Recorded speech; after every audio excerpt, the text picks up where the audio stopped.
Bismillahirrahmanirrahim. Assalamualaikum warahmatullahi wabarakatuh. Selamat datang di channel Sahabat Luar Biasa.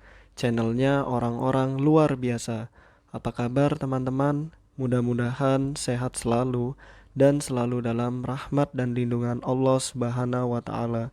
Amin ya robbal alamin.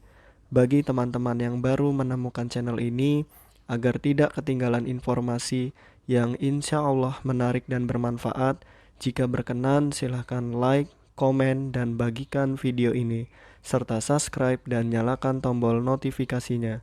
Syukron jazakumullah khairan. Alhamdulillahillazi bini'matihi tatimus solihat. Segala puji hanya milik Allah yang dengan segala nikmatnya segala kebaikan menjadi sempurna. Salawat serta salam semoga tercurah limpahkan kepada Nabi Muhammad sallallahu alaihi wasallam serta istri-istri beliau, saudara-saudara beliau, tabi'in, tabi'ut tabi'in, dan bagi kita yang insya Allah setia dan istiqomah mengikuti sunnahnya sampai akhir hayat. Amin ya robbal alamin. Rabbi syrohli sodri wa yasirli amri wahlul uqdatam min lisani yafqahu qawli.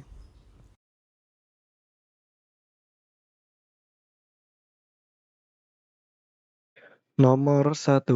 Berikut ini adalah beberapa prinsip dasar dalam layanan pendidikan dan pembelajaran anak dengan hambatan emosi dan sosial kecuali A. Asesmen, ya ini betul. B. Program pembelajaran individu, ini betul. C. Program layanan kompensatoris, ini betul. Yang bukan adalah D. Program vokasional. Adapun penjelasannya, siswa dengan hambatan emosi dan sosial memerlukan layanan pendidikan khusus. Konsekuensinya, dalam rangka memenuhi kebutuhan khususnya, harus menganut prinsip dasar dalam pendidikan khusus minimal yaitu identifikasi, asesmen, program pembelajaran individualisasi atau PPI, lalu layanan program kompensatoris atau pengembangan kebutuhan khusus, lalu yang kelima, layanan-layanan tersebut harus diberikan dimanapun anak belajar, apakah di sekolah khusus maupun di sekolah reguler. Nomor 2, tujuan utama program layanan pendidikan bagi siswa dengan hambatan emosi dan sosial kecuali A. Rehabilitasi, ini betul. B. Restrukturisasi, nah ini salah ya teman-teman. C. Redukasi, ini betul. Lalu resosialisasi, ini betul. Jadi yang bukan adalah restrukturisasi. Adapun penjelasannya, layanan pendidikan anak dengan hambatan emosi dan perilaku hakikatnya adalah suatu upaya yang dilakukan secara sadar dan sistematis dengan tujuan untuk merehabilitasi, meresosialisasi, meredukasi mereka yang mengalami penyimpangan tingkah laku agar mereka dapat kembali memiliki kehidupan yang wajar sesuai dengan tuntutan dan norma yang berlaku di lingkungannya.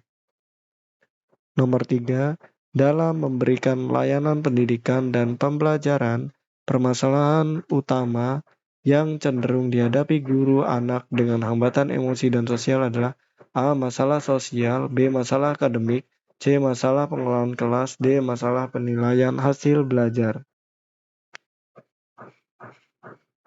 Tentu yang tepat adalah C ya teman-teman, masalah pengelolaan kelas. Nah, dalam pembelajaran, siswa dengan hambatan dan emosi perilaku, permasalahan yang cenderung dihadapi guru adalah masalah pengelolaan kelas, baik masalah yang bersifat individual maupun kelompok. Masalah perorangan dan kelompok kadang juga menyatu dan sulit dipisahkan, maka perorangan yang tidak cepat teratasi seringkali juga berkembang menjadi masalah kelompok. Nomor 4, karena membuat kegaduhan, seorang siswa tidak boleh mengikuti pelajaran di kelas dan ditempatkan di ruang guru. Guru tersebut merupakan teknik A. Respon cost, B. Time out, C. Token ekonomi, D. Kontrak sosial. Jawaban yang tepat adalah B. Time out.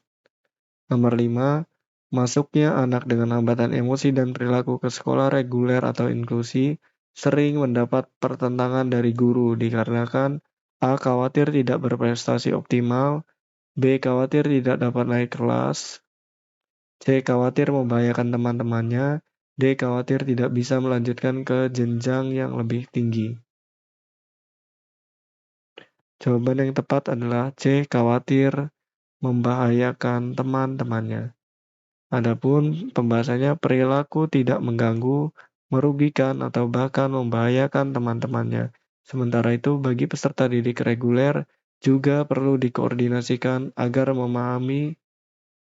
mampu memahami dan tidak menolak kehadiran peserta didik dengan hambatan emosi dan sosial di kelasnya, mampu membantu, bekerja sama, dan memfasilitasi terjadinya perubahan perilaku yang lebih baik.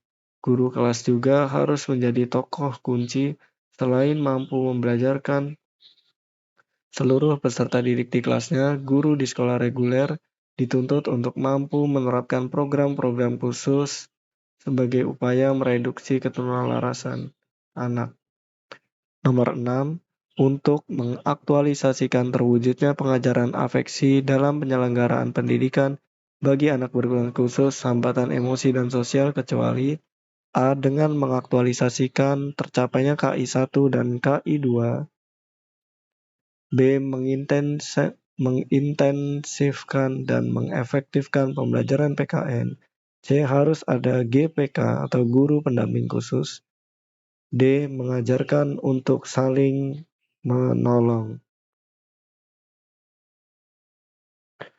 Nomor 6, yang bukan adalah harus ada GPK. Dalam kurikulum nasional, pengajaran ini akan menjadi nyata ketika setiap guru memiliki kesungguhan dan kepedulian terhadap tumbuhnya kompetensi sosial, yaitu KI2, dan kompetensi religius, yaitu KI1. Terlebih bagi guru-guru yang tujuan dan muatannya jelas-jelas pada pengembangan nilai dan sikap, seperti mata pelajaran PKN, pendidikan agama, program pengembangan perilaku, dan perilaku pribadi dan sosial. Nomor 7, seorang guru terlihat sedang menggiring siswanya pada nilai bahwa kejujuran itu harus ditegakkan. Melalui pertanyaan-pertanyaan tertentu, dalam pembelajaran afeksi, guru tersebut sedang menerapkan teknik A. Evocation, B. Inculcation, C. Awareness, D. Modal atau Reasoning. Yang mana teman-teman? Nomor 7 adalah B. Inculcation. Inculcation yaitu pendekatan sugestif terarah melalui pertanyaan-pertanyaan anak digiring pada suatu target nilai tertentu. Pembahasannya termasuk teknik ini adalah teknik-teknik yang diajukan oleh Douglas Superga dalam Kosasih Jahiri tahun 1985. Yang pertama ada evocation, yaitu siswa diminta untuk melakukan ekspresi spontan. Melalui ekspresi tersebut, siswa memiliki kebebasan penuh untuk mengungkapkan tanggapan, perasaan, penilaian, atau pandangannya terhadap suatu peristiwa yang ditampilkan. Lalu ada inculcation, yaitu pendekatan sugestif terarah, melalui pertanyaan-pertanyaan anak digiring pada suatu target nilai tertentu. Lalu ada awareness, melalui kegiatan tertentu, anak diminta untuk mengklarifikasikan nilai-nilainya sendiri atau nilai-nilai orang lain. Lalu ada moral reasoning, disajikan dengan menampilkan dilema-dilema moral seperti yang digunakan oleh Kohlberg, sehingga akan diketahui tahapan moralnya, orientasi hukuman, timbal balik, anak manis, tertib sosial, kewajiban sosial atau dasar diri sendiri dan upaya peningkatannya. Lalu ada analisis, dilakukan dengan menganalisis nilai dari yang sederhana atau apa adanya menuju ke yang lebih teliti atau akurat atau kompleks.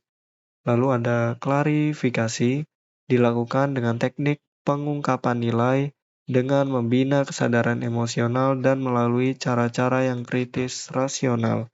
Lalu yang ketiga ada commitment approach, yaitu dilakukan dengan dasar kesepakatan. Lalu yang keempat ada union approach, yaitu dilakukan dengan mempersatukan atau mengintegrasikan siswa pada situasi real yang sengaja dirancang oleh guru. Nomor 8, dalam pengelolaan kelas, pada anak dengan hambatan emosi dan sosial, pendekatan otokratif sering efektif karena dapat dengan segera menghentikan perilaku yang menyimpang. Namun pendekatan ini tidak disarankan karena A. Tidak praktis, B. Dapat melukai perasaan siswa, C. Hanya guru tertentu yang bisa melakukan, D. Tidak cocok untuk semua siswa. Jawaban yang tepat adalah B ya teman-teman, dapat melukai perasaan siswa.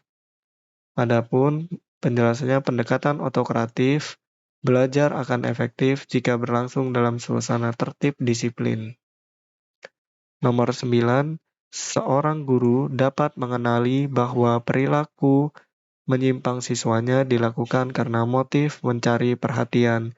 Jika guru tersebut merasa A. Tersakiti, B. Tersaingi, C. Terganggu, D. Tidak mampu membantu, yaitu C. Terganggu ya teman-teman. Adapun penjelasannya, bila guru merasa amat terganggu, maka dengan perilaku anak, maka permasalahan berkaitan dengan motif pencarian perhatian. Motif mencari perhatian. Lalu bila merasa terancam atau dikalahkan, maka masalahnya berkaitan dengan motif mencari kekuasaan. Lalu bila guru merasa amat disakiti, maka masalahnya berkaitan dengan motif menuntut balas. Dan bila guru merasa tidak mampu menolong lagi, maka masalahnya berkaitan dengan motif ketidakmampuan. Lalu nomor 10, berdasarkan pengamatan, terdapat siswa yang ucapan-ucapannya baru sampai pengenalan verbal dan belum diresapi dengan baik. Dalam pembelajaran afeksi, hal tersebut pertanda bahwa pembelajaran yang dilakukan A telah berhasil, B mulai berhasil, C mulai gagal, D telah gagal. Jawaban yang tepat adalah B ya teman-teman, mulai berhasil. Adapun penjelasannya, menurut Winarno Surahmat tahun 1980, apabila ucapan-ucapan itu ungkapan dan pencerminan keyakinan, maka usaha itu dapat dinilai telah berhasil baik. Yang kedua, apabila ucapan-ucapan itu umumnya baru sampai pada pengenalan verbal dan belum diresapi, ini adalah petunjuk bahwa usahanya itu mulai berhasil. Lalu apabila ucapan-ucapan itu dikeluarkan sekedar sebagai rangkaian kata-kata yang diucapkan tanpa makna dan kesadaran, usaha itu mulai gagal. Yang keempat, apabila ucapan-ucapan itu dengan sadar dikeluarkan sebagai sesuatu yang sesungguhnya tidak pernah diterima secara batiniah, ini adalah petunjuk bahwa usaha itu telah gagal. Baik teman-teman, mungkin itu saja yang dapat saya bagikan. Apabila ada kebenaran, pastikan itu datangnya dari Allah Subhanahu wa Ta'ala, dan apabila ada kesalahan, pastikan itu datangnya dari saya. Maka, apabila ada kebenaran, mohon doakan kebaikan, dan apabila ada kesalahan, mohon dimaafkan dan diingatkan. Syukron, jazakumullah khairan. Allahumma inni as'aluka ilman nafi'an wa rizqan thayyiban wa amalan mutaqabbalan. Subhanakallahumma wa bihamdika asyhadu an la ilaha illa anta astaghfiruka wa atubu ilaik. Wassalamualaikum warahmatullahi wabarakatuh.